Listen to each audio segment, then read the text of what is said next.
Olá pessoal, a gente viu como a gente transforma os semicondutores para eles ficarem mais condutores de eletricidade, né, que é através da dopagem. A gente viu como que a corrente se dá nos semicondutores e a gente viu que tem semicondutores materiais tipo P e N, e falta agora a gente dispor esses materiais semicondutores de forma a que eles funcionem como um diodo. E a gente vai ver que isso ocorre quando a gente faz uma junção PN com os materiais semicondutores do tipo P e N. E aí quando a gente faz isso aparece um efeito que é o potencial interno, que é o assunto também que a gente vai estar falando bastante nessa aula.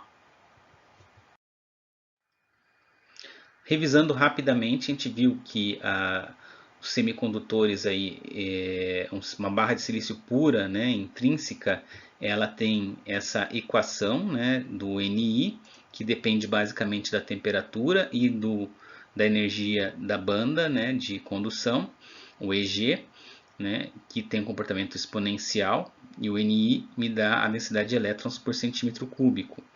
E a gente viu que também a gente tem a equação do balanço, que ela significa que a densidade de elétrons vezes a densidade de lacunas é igual ao Ni ao quadrado. A gente também estudou que os materiais semicondutores, se a gente dopa eles para que eles tenham excesso de elétrons, eles vão virar um material do tipo semicondutor N, né, o tipo N, onde ele vai ter uma densidade de elétrons igual ao número de impurezas que eu coloquei, né? Aqui, se for o fósforo, por exemplo, e a densidade de lacunas sai da fórmula do balanço, que é Ni ao quadrado sobre N. Tá? De forma similar, a quantidade de lacunas que eu dopei vai me dar a densidade de lacunas, e pela equação de balanço eu obtenho a quantidade de elétrons por centímetro cúbico, a densidade, tá? No material do tipo P. E a gente também viu como se dá as correntes, né, e equacionou elas no semicondutor. Ela pode ocorrer tanto como uma corrente de deriva, que é ocasionada por um campo elétrico, ou uma corrente de difusão, que é ocasionada por uma concentração de cargas no espaço, né? Então a gente viu que na física de semicondutor a gente utiliza a nomenclatura de densidade de corrente, ou seja, a corrente divididos pela área da seção, tá? E ela é dada aqui por essas equações, né? A densidade de corrente de elétrons Qn μn vezes o campo elétrico, né? De forma similar aqui a densidade de lacunas. E a corrente de fusão a gente viu que ela é diretamente proporcional à derivada da concentração, tá, das cargas no espaço. Então, quanto mais concentradas, maior a derivada, maior a corrente de difusão. Tá? E ela depende também da carga do elétron, né, e da constante de difusão. A gente também viu que a relação da constante de fusão pela mobilidade ela é igual à constante de Boltzmann vezes a temperatura divididos pela carga do elétron, né? Então isso aqui resulta numa unidade equivalente de volts, né? Então é como se fosse uma tensão que só depende da temperatura, porque o K e o Q são constantes, né? E a temperatura é a única coisa que pode variar aqui. Isso a gente está falando da temperatura da barra, da temperatura ambiente que ela está sendo submetida. Tá? Então a gente também viu que essa relação Kt sobre Q é igual a aproximadamente 26 milivolts quando a gente está na temperatura de 300 Kelvin ou 27 graus Celsius. A gente vai ver que a gente vai chamar essa relação de tensão térmica, VT. Tá? Nessa aula a gente vai utilizar bastante essa relação. Muito bem. Os materiais tipo P e tipo N, eles são interessantes na hora em que a gente combina os dois, ou na hora que a gente junta os dois, tá? E aí a gente forma o que a gente chama de uma junção PN, tá? Então, aqui eu estou mostrando quando eu junto os dois materiais, né, no tempo igual a zero. Na hora que eu juntei, eu vou ter aqui uma quantidade grande de lacunas de um lado e uma quantidade grande de elétrons do outro. É claro que na hora que eu junto as duas, tá, essas cargas aqui na interface, né, vizinhas uma das outras, elas vão se atrair. Tá? Então aqui nós estamos no tempo zero que eu juntei. a partir do tempo zero, alguma coisa vai acontecer aqui, né? Ou seja, as cargas, né, elas, quando eu passo do tempo zero mais, ou seja, um pouquinho depois de 0 segundos, tá, que eu juntei, eu vou observar, tá, fazendo um parênteses, lembrando que cada carga positiva aqui na realidade é um átomo dopante, aqui no caso o boro, tá, trivalente, que tem uma ligação que não foi feita, uma lacuna, a mesma coisa aqui para as cargas negativas. Tá? Cada uma dessas cargas é um fósforo, um átomo de fósforo, que é pentavalente, tem um elétron aqui que não fez ligação com ninguém. Um elétron livre e uma carga negativa livre. Né? Então, quando eu passo do tempo zero mais, essas cargas vão se movimentar e vão preencher a lacuna. Né? Então, o que vai acontecer aqui? Ó, esse boro agora, ele está faltando uma lacuna para ele. Né? Ele era eletricamente neutro daquela forma. Tá? A mesma coisa para o fósforo, ele era eletricamente neutro quando ele tinha um elétron aqui.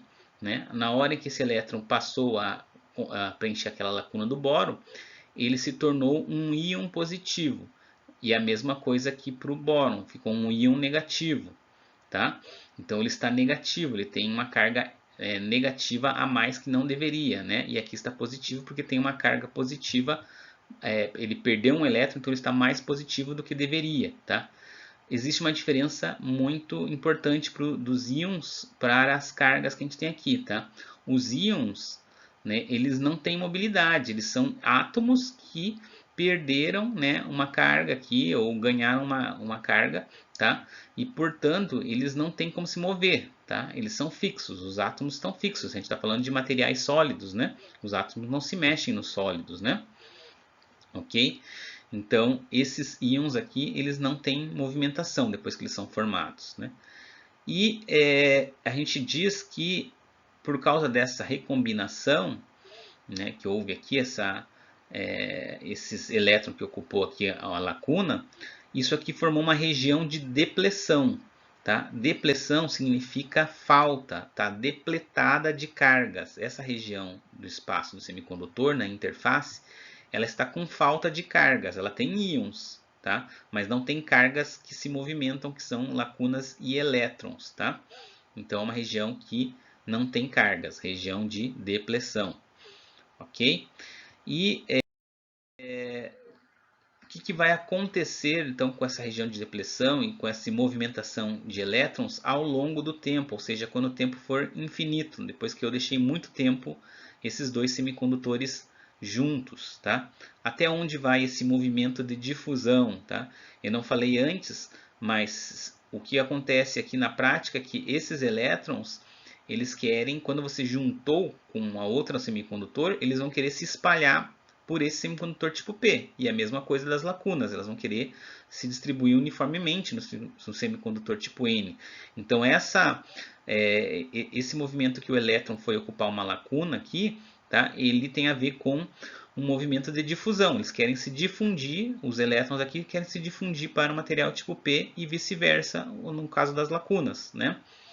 Então existe uma difusão aqui acontecendo. Tá? E observe o seguinte, quando eu formo essa região de depleção, as cargas dos íons, apesar de não serem móveis, elas formam um campo elétrico. Né? Eu tenho aqui cargas positivas de um lado e cargas negativas do outro. Então eu tenho um campo elétrico dos íons. Tá? E as cargas que estão aqui de cada um dos lados do semicondutor também formam um campo elétrico, que é o campo elétrico das cargas que se movimentam, né? Dos elétrons livres, das lacunas livres, né? Então, aqui, ó, eu estou mostrando que o campo das cargas está maior que o campo dos íons. Isso quer dizer que, lembre sempre que a seta aqui, ela aponta o sentido para onde as cargas positivas se movimentam. Então, isso quer dizer que essas cargas positivas aqui ainda têm força para se difundirem para o lado N. Tá? Ou, se você quiser pensar, os elétrons aqui têm força para ocupar essas cargas positivas do lado P. Tá? Então, aqui o que vai acontecer? Essa migração de cargas, essa difusão, ela vai acontecer até que os dois campos eles se igualem. Né? O campo dos íons tem a mesma intensidade que o campo elétrico das cargas, certo? E aí esse movimento cessa porque não tem mais uma força, né, anula a outra, né? Um campo anulou o outro.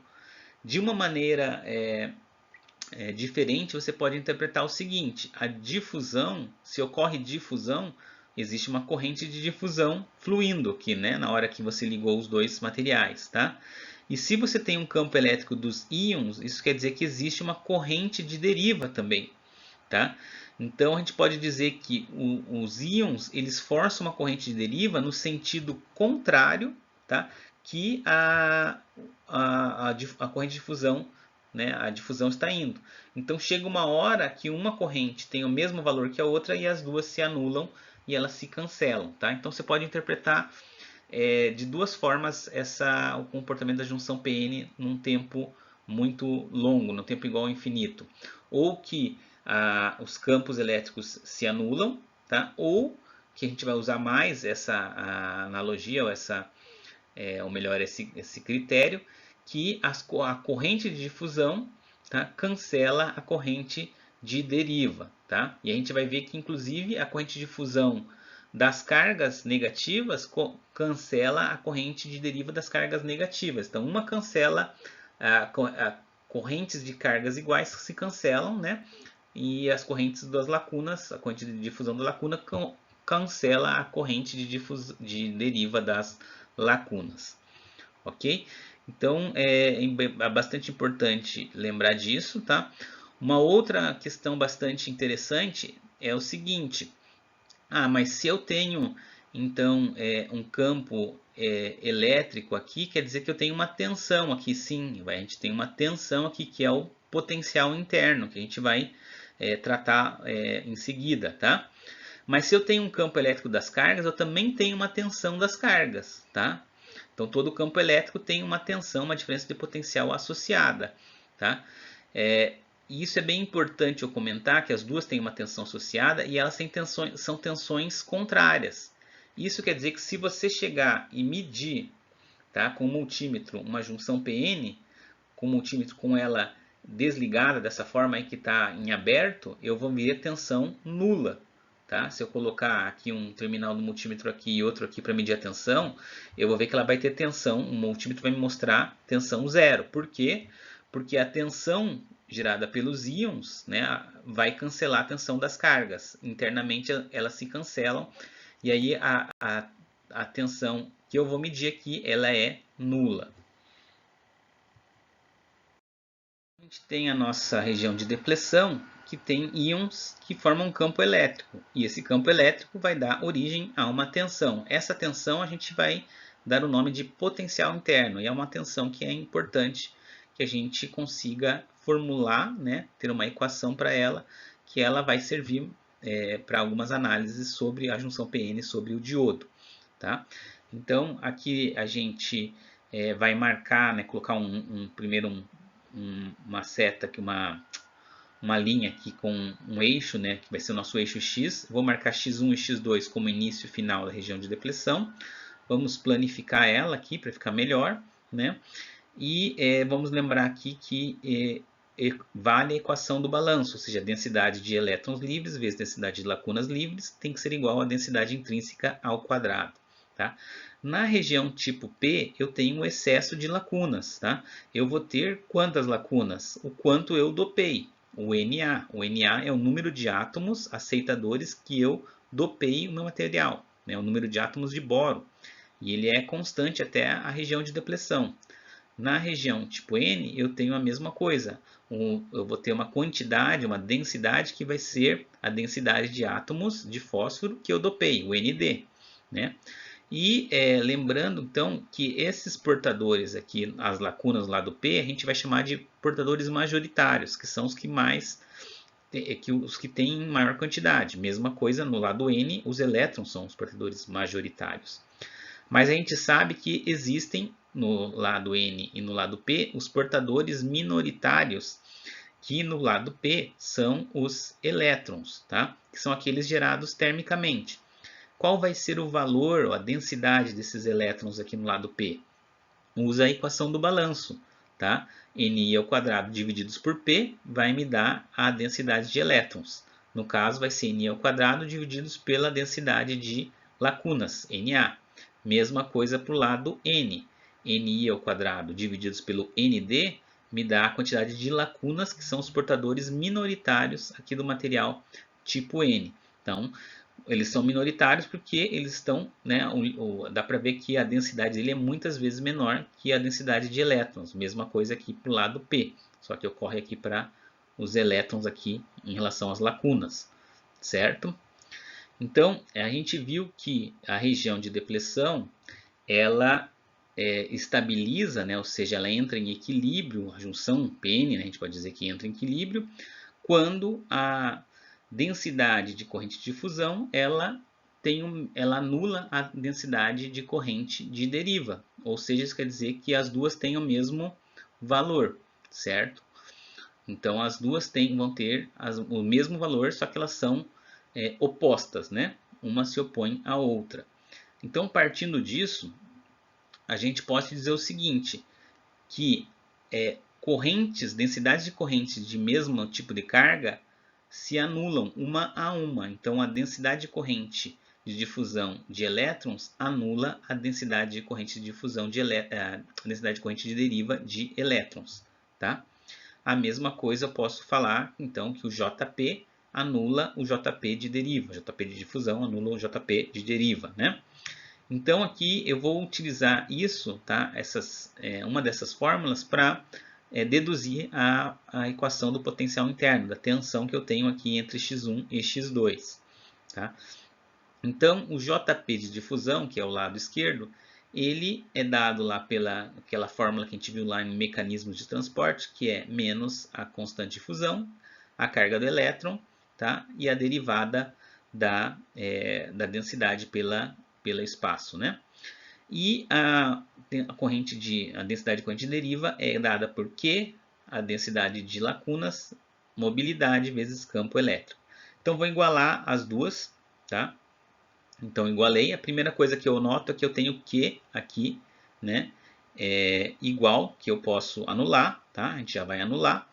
Mas vamos substituir aqui, antes disso, o campo elétrico da física, ele é menos a derivada da tensão divididos pela derivada dx, né? Menos dv dx. Então, vou substituir aqui o campo elétrico e aqui vou fazer as simplificações. O dx aqui, ó, tem dx dos dois lados, posso cortar dx? Posso, né? E corto também o negativo e a carga, tá? Que é a constante, o valor em coulombs da carga de um elétron, né? Então, vou ter aqui só que a constante de fusão dp vezes a derivada, tá, da densidade de lacunas é igual à mobilidade, né, das lacunas vezes a derivada da tensão. Tá? Como que eu resolvo isso? Por integral. Preciso integrar essas derivadas para que eu tenha uma equação da tensão em relação aí às densidades, né? Então, eu vou integrar de que limite a que limite? Bom, se eu estou falando aqui de lacunas, né? A densidade de correntes de lacunas, a densidade de corrente de lacunas a gente sabe que do x1 ela está em Na e ela vai para o x2, ela muda para Ni ao quadrado, ou seja, sai de uma densidade bastante elevada, né? E vai para uma densidade bem baixa, né? Para o x2. E a tensão aqui, que eu vou medir, a integral da tensão, ela vai ser de x1 para x2, né? Então, os limites de integração, eles vão ser esses, Na, N ao quadrado, x1 e x2, tá? Então, vou colocar aqui, ó, de x1 a x2 e de Ni ao quadrado até Na, tá? Esses são os limites de integração. Então, reescrevendo aqui, eu vou ter uma integral de dx por x, ou dp por p. O IP é uma constante, tirei, né, para fora da integral. E a integral de um dx ou dv, né? Então, a integral aqui de dv é o próprio v, né? E a integral de um dx por x é ln dx, ou ln de p, né? Então, aqui eu vou ter dp ln de p, que é a integral disso aqui, é igual a mobilidade vezes a integral de v de x, que vai ser de x1 até x2, tá? Aqui também o ln de p, de ni ao quadrado até nd. Então aqui eu vou ter, substituindo pelos limites de integração, constante de fusão vezes ln de na menos ln de ni ao quadrado nd, tá? São os dois limites.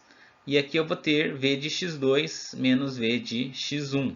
São os limites. A tensão que eu meço aqui em relação a um referencial qualquer, menos a tensão x2 em relação ao mesmo referencial, tá? De x1. Aqui eu tenho que lembrar da propriedade do log, que é o logaritmo de uma diferença, eu posso juntar como o logaritmo da divisão de Na por Ni ao quadrado dividido por Nd. Então, isso aqui vai se transformar em ln de Nd Na, Ni ao quadrado, mobilidade vezes... Aqui eu vou chamar a tensão que eu meço entre x1 e x2, eu vou chamar de V0, que é o meu potencial interno. Tá? E agora aqui basta eu isolar o meu potencial interno, V0, né? Passo o μp dividindo. Então, vendo que aqui já apareceu, ó, constante de fusão divididos por mobilidade. Isso aqui é relação de Einstein. Posso trocar isso aqui por K vezes T divididos por Q. Tá? E vai ser o que eu vou fazer aqui, ó. Relembrando aqui a relação de Einstein, tá? Então, reescrevendo, eu vou ter que a tensão do potencial interno, ou melhor, o potencial interno, é K vezes T, divididos pela carga do elétron, logaritmo neperiano de Nd vezes Na, né? Então, as duas dopagens são multiplicadas e dividem, né, são divididas pela densidade intrínseca ao quadrado, tá? Então, essa é a fórmula que caracteriza a nossa tensão interna da nossa junção PN do nosso diodo. Então, aqui só resumindo, né, até agora o que a gente viu. Então, a gente tem que o campo elétrico aí dos íons, que é da região de depleção, eles geram, né, uma tensão interna, potencial interno. Né? A gente viu que o potencial interno ele depende dessa equação. Aqui eu estou substituindo, né, o Kt dividido por Q por Vt, tá? Que é a nossa tensão térmica. A gente já falou anteriormente, tá? A gente vai usar bastante Vt aqui para não ter que ficar escrevendo sempre K vezes T divididos por Q. Tá? Na, o número de lacunas de dopagem, Nd, o número de elétrons de dopagem por centímetro cúbico, tá? Faltou aqui o centímetro cúbico, mas lembre que tem isso, né? E Ni ao quadrado. Outra coisa que é importante, a gente vai frisar aqui pelo exemplo, é que o potencial interno, desculpe aqui tá com um errinho, tá? É potencial interno, é uma função fraca da dopagem. Tá? Por que ele é uma função fraca? Porque ele depende do logaritmo da dopagem. Aqui a gente está com a dopagem NaND. Tá? Quando você aplica uma função logarítmica, tá? O logaritmo ele tende sempre a dar um número bem menor. Né? Então, quando você, se você dobrar ou aumentar razoavelmente aqui a dopagem, quando você tira o ln, isso aqui vai dar um valor ainda baixo. Tá? Então, vamos dizer assim, se você tinha NaND e aí depois você dobrou o Na e o Nd, tá? O Ln disso aqui vai ser um valor muito parecido com o valor que antes, quando ainda não estava dobrado os dois valores. Tá? Então, assim, é isso que a gente chama de função fraca. E por isso, tá? O potencial interno ele não varia muito, apesar de você ter inúmeros tipos de junção PN, inúmeros tipos de diodos, de modelos, etc., tá? Das mais variados tipos, você vai ver que a tensão do potencial interno deles não ultrapassa muito mais de meio a 1 volt. Tá? Vamos dizer que 99% aí está dentro dessa faixa de meio a 1 volt. Então ela varia muito pouco o potencial interno, por causa dessa característica do Ln. Muito bem, então vamos tentar aplicar aí a equação do potencial interno em um exemplo numérico. Então uma junção PN de silício emprega uma dopagem de 2 vezes 10 a 16 lacunas por centímetro cúbico e 4 vezes 10 a 16 elétrons por centímetro cúbico, NaND. Determine o V0, a temperatura ambiente de 27 graus Celsius. E depois, se a gente dobrar o valor de Nd, qual vai ser o novo valor de potencial interno. Então, a fórmula do potencial interno que a gente viu é VT, a tensão térmica, Ln de NA vezes ND divididos por NI ao quadrado. Então, primeiro vamos proceder ao cálculo da tensão térmica, né? Então, a gente tem que cair a constante de Boltzmann, uma constante, que é a carga do elétron, também uma constante, 1,6 vezes 10 a menos 19, e a temperatura em Kelvin, que no caso foi dado 300 Kelvin ou 27 graus Celsius, né? Então, colocando aqui na equação, a gente vai chegar no valor de 25,9 milivolts para a tensão térmica. O NI também a gente vai precisar aqui para obter o potencial interno. Então a gente já calculou o NI para 300 Kelvin em outras videoaulas, mas vamos aqui refazer esse cálculo. Então NI 5,2 vezes 10 a 15, raiz quadrada de T ao cubo, de menos EG, divididos por 2 vezes KT, dentro do expoente da exponencial. Isso é em elétrons por centímetro cúbico, né? Então, EG a gente sabe que do silício é tabelado 1,12 elétron-volts, né? E 1 elétron-volt é igual a 1,6 vezes 10 a menos 19 joules, né?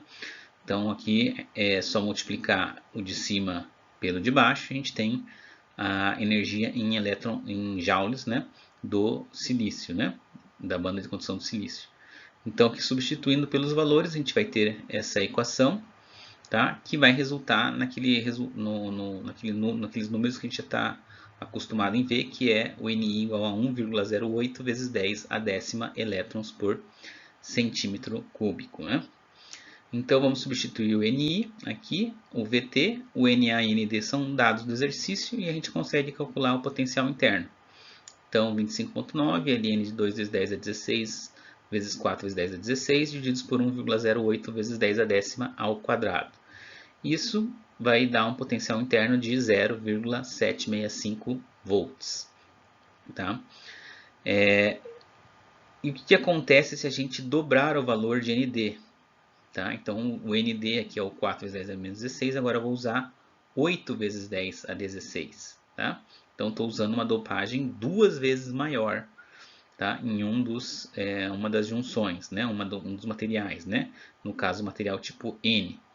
Tá? Qual vai ser o V0? O V0, a tensão interna, a potencial interna, vai ser 7,0783. Então veja que teve, apesar de eu ter dobrado, né, a dopagem, a tensão aqui aumentou alguns milivolts, aí, cerca do que de uns 15 milivolts, 20 milivolts. Então algo bastante pequeno, né? Um acréscimo bastante pequeno, tá?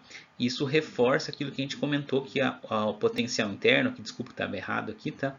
É uma função fraca da dopagem, tá? Isso quer dizer que eu preciso mudar a dopagem de forma muito grande para que a tensão do potencial interno varie também bastante, tá? Então poucas mudanças pequenas na dopagem não vão ocasionar em diferenças no potencial interno. Vamos ver o que acontece com o potencial interno com a temperatura. Então aqui a gente tem uma junção de PN de silício, as dopagens são as mesmas do exemplo anterior, tá? 2 e 4 vezes 10 a 16. E ele quer que a gente determine o potencial a temperatura ambiente de 300 Kelvin, na verdade a gente já calculou, né? E depois ele quer que a gente calcule, né, para a temperatura de 30 graus Celsius, qual vai ser o novo valor do potencial interno, tá? Então a gente já calculou para 27 graus Celsius, ou 300 Kelvin, a gente calculou no exemplo anterior que é 0,765, ou 765 milivolts, né? Então a gente precisa calcular agora o V0 para uma temperatura maior. Vamos ver se ele vai aumentar, se vai diminuir, se vai ser uma variação grande ou pequena, tá? Então novamente aqui tem a fórmula do potencial interno. Preciso calcular de novo o VT e o NI ao quadrado, que são dois termos que dependem da temperatura, certo? Então o VT está aqui, a fórmula dele, né? Então aqui eu vou colocar agora, em vez de T igual a 300, eu vou colocar 330. E agora a tensão térmica, em vez de ser lá 25,9, ela vai aumentar para 28,5 milivolts. O NI também depende da temperatura. Então vou substituir aqui o NI e agora eu vou ter 330 agora aqui, né? E vou ter 330 aqui no expoente da exponencial, ali dividindo. Tá? Então aí meu NI vai ser maior, né? Lembra que se eu aumentei a temperatura, tá? O NI aumenta, a densidade de cargas aumentam, né? Porque gera mais cargas com o aumento da energia térmica. Então ela vai passar para 8,89 vezes 10 a décima. Então vou substituir esses dois valores aqui na equação, tá? 28, aqui o 8,89, o resto aqui se mantém, tá? E aí a minha tensão do potencial interno, a gente vai observar que ela diminui.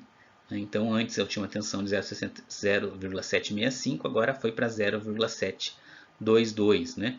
Então tive uma diminuição não muito grande, mas diminuiu, né? Então a gente pode concluir que o potencial interno, aqui tem um errinho, tá? Desculpa pelo erro, diminui com a temperatura, tá? Então a barreira aqui de potencial ela reduz, né, o que facilita mais a difusão à medida em que a gente aumenta a temperatura ambiente que está submetido à minha junção PN. Então, como conclusões aqui sobre o potencial interno, é importante a gente reforçar o potencial interno é uma função fraca da dopagem. Então, precisa se dopar, né, bastante para alterar o valor do potencial interno. Precisa mudar muito a dopagem, tá? O potencial interno diminui com o aumento da temperatura, tá? O potencial interno, como eu disse antes, não dá para você colocar o multímetro aqui e tentar medir. Você não vai medir ele, tá? Dessa forma. E a junção PN nada mais é que o termo físico, tá? Para o nosso componente eletrônico diodo. Ok? Então espero que vocês tenham entendido esses conceitos. E qualquer dúvida eu estou à disposição aí pelo e-mail e outros canais de atendimento.